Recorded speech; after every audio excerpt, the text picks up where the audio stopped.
High বন্ধুরা, তোমরা সবাই কেমন আছো? আশা করি তোমরা সবাই ভালো আছো। আর আমিও খুব খুব ভালো আছি। আমি মলিস ডেলি অ্যাক্টিভিটি থেকে মলি বলছি। আজকে সানডে, এখন বাজে 11:15। এখন থেকে আমি আমার ব্লগটা শুরু করছি। তোমরা দেখতে থাকো, আশা করি তোমাদের খুব খুব খুব ভালো লাগবে। তো আজকে যেহেতু রবিবার, সেই জন্য চিকেন আনা হয়েছে। দাঁড়াও, চিকেনটা আবার ঢেলে নিই। এনে রেখে দিয়েছি অনেকক্ষণ।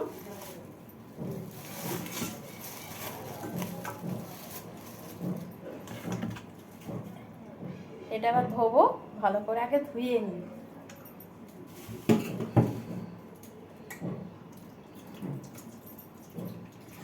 আর তার সঙ্গে এই যে, দাঁড়াও তোমার দেখাচ্ছি ভালো করে। এই যে আলু, পেঁয়াজ, আদা, রসুন, কাঁচা লঙ্কা, টমেটো সব কেটে নিয়েছি রান্নার জন্য।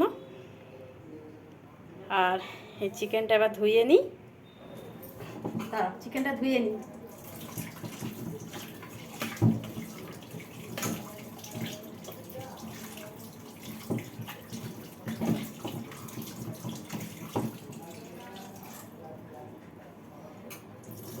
একটু ভালো করে ধুয়ে নিলে আর কি তার ভালো লাগে, নাহলে রক্ত আরে লেগে থাকে তো কেমন দেখতে লাগে। আমি এই জন্য ভালো করে ধুয়ে নিই, 2-3 বার জল দিয়ে ভালো করে করে ধুই।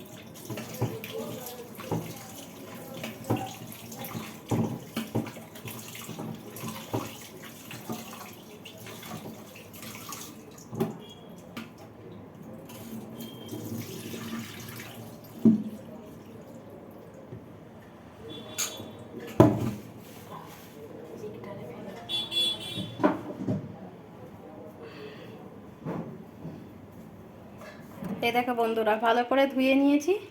চিকেনগুলো একটু বড় বড় পিস ছিল, আবার কেটে নিলাম। ধুতে গিয়ে দেখলাম বড় পিস খুব বড় বড় করে দিয়েছিল, সেই জন্য আমার কেটে ভালো করে ধুয়ে নিয়েছি। তো হ্যাঁ, দোকানে কাস্টমার এসেছিল, ওই জন্য গিয়েছিলাম। তো এবার আমি আদা রসুনগুলো পেস্ট করে নিই। এই যে,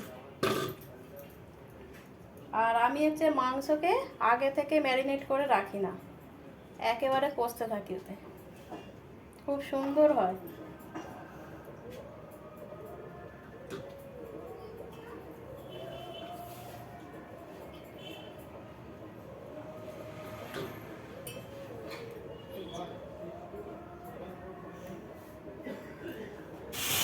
তো বন্ধুরা দেখো, মাংসর জন্য আলুগুলোকে আগে ভেজে নিয়েছি, অল্প নুন দিয়ে হলুদ দিয়ে ভালো করে ভেজে নিয়েছি।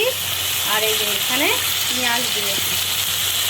প্রথমে মানে তেলের মধ্যে ফোড়ন হিসাবে শুকনো লঙ্কা দিয়েছি, তেজপাতা আর জিরে, গোটা জিরেকে ফোড়ন দিয়েছি।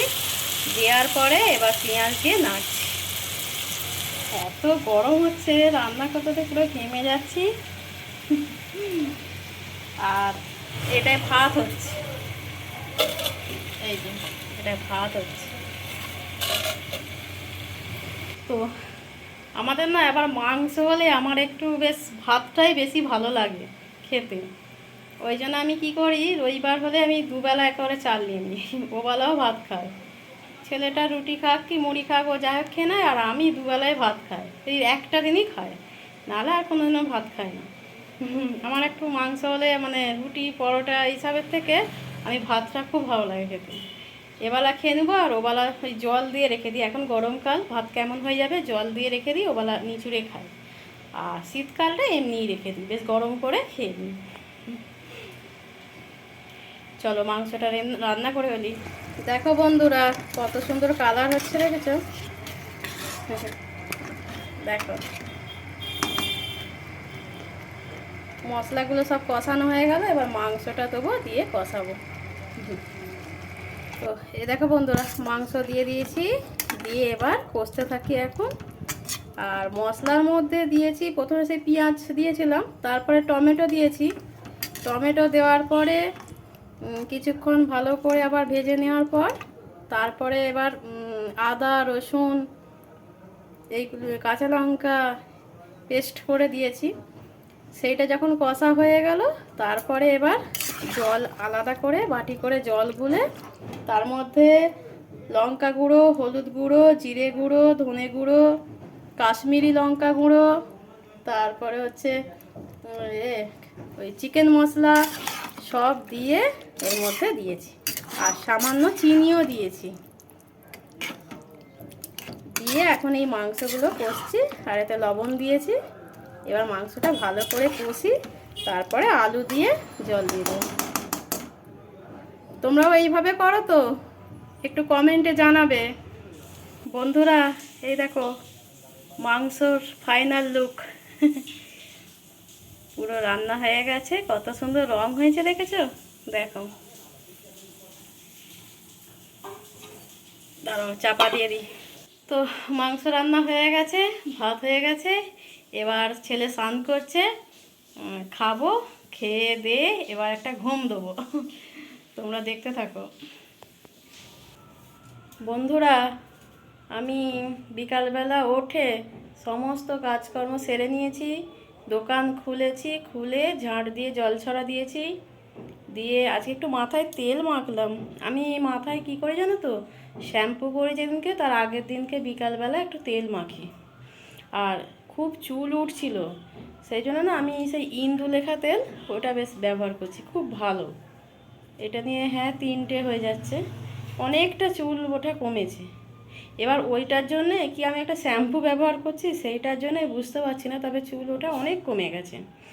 তো আমি ওই তেলটাই ব্যবহার করি। আমি কি করি, এই মানে যেদিকে শ্যাম্পু করবো তার আগের দিনে বিকালবেলা আমি ভালো করে ঘষে ঘষে যে তেল মেখে নিয়েছি, চিপচিপা হয়ে গেছে, দিয়ে আর চুল বেঁধে নিয়েছি, এবার ঝুটি করে নিয়েছি। আর কালকে সকালবেলা মানে শ্যাম্পু করে ফ্রেশ হয়ে নিই। আমি এরকমই করি, সপ্তাহে 2 দিন মানে তেল মাখি আগের দিনে, পরের দিনে শ্যাম্পু করি। বিশেষ করে গরমকালে, গরমকালে আরও কেমন হয় না, খুব চুলকায়, তাই না? ঘাম দেয় তো খুব চুলকায় মাথায়। আর আমি মানে তেল দিয়ে যে মানে 2 দিন 3 দিন আমি রাখতেই পারি না। আবার শ্যাম্পু করেও যে বহুদিন থাকবে এরকমও নয়, চুলটা কেমন লাগে। ওই জন্য আমি সপ্তাহে 2 দিন এরকম করি। তো এই হচ্ছে, ছেলে এখনও ঘুমাচ্ছে। ও নয় মানে ফোনই দেখে 3:30 অবধি। এক তো খেতে খেতে 2:30 বেজেই যায়, তারপরে গিয়ে ফোন দেখতে দেখতে মানে বকতে বকতে তবে ঘুমায়। আজকে 3:30 বেজে গেছে, খুব বকতে তবে ঘুমিয়েছে ফোন রেখে দিয়ে। এবার এখনও ওঠেনি, উঠবে। আমি এবার সন্ধে দিই, সন্ধে দিয়ে চা খাবো। এ তো রোজের কাহিনী, আবার কি চলছে। দোকানটাও টুকটুক করে চলছে। একা জীবন এইভাবে কেটে যাচ্ছে, বর থাকা না থাকা, মানে কি বলবো আর, নিজে নিজেই যা করছি তাই। তো বন্ধুরা তোমরা একটু কমেন্ট করো, যাদের হাজব্যান্ডরা এরকম বাইরে থাকে তারা একটু কমেন্ট করো, আমার বেশ ভালো লাগবে যে তারাও সব এরকমভাবেই একা একা কীভাবে জীবন কাটাচ্ছ। আমার তো মানে কি বলবো আর। তারপরে তখন ছেলে ছোট ছিল বলে আরও সময় মানে ভালোই ব্যস্ত থাকতাম, কারণ ছোট ছেলে, ওকে নিয়ে ব্যায়ামে যাওয়া, তারপর ড্রয়িংয়ে যাওয়া, দিতে যাওয়া, আনতে যাওয়া, স্কুল মানে স্কুলটা গাড়ি করে দিয়েছিলাম, তো ওকে নিয়ে বেশ কাটতো। এখন বড় হয়ে গেছে আর ও তাও নিজের মতো করে আরও যেন, তবু যাই হোক দোকানটা করে দিয়েছে বলে না অনেকটা ভালো আছি, অনেক ভালো আছি। কারণ দোকানটা যদি না করে তো আমাদের আসলে ঘেরা ভেড়ার মধ্যে তো থাকি আমরা, তো সেরমভাবে যে মানে পাড়া প্রতিবেশীর সাথে সেরমভাবে মিট নেই, যে যার ঘেরার মধ্যে থাকে, তো সেই জন্য আরও অসুবিধা হয়। এবার দোকানটা করে দিয়েছে, 5টা কাস্টমার আসে, তার মধ্যে আমার মতো সব পড়ে গেলে গল্প করতে লেগে যায়, এরকমও হয়। তো ভালোই কাটছে জীবন। তোমরাও সবাই ভালো থেকো, সুস্থ থেকো। আজকের মতো আমি রাখছি, টাটা।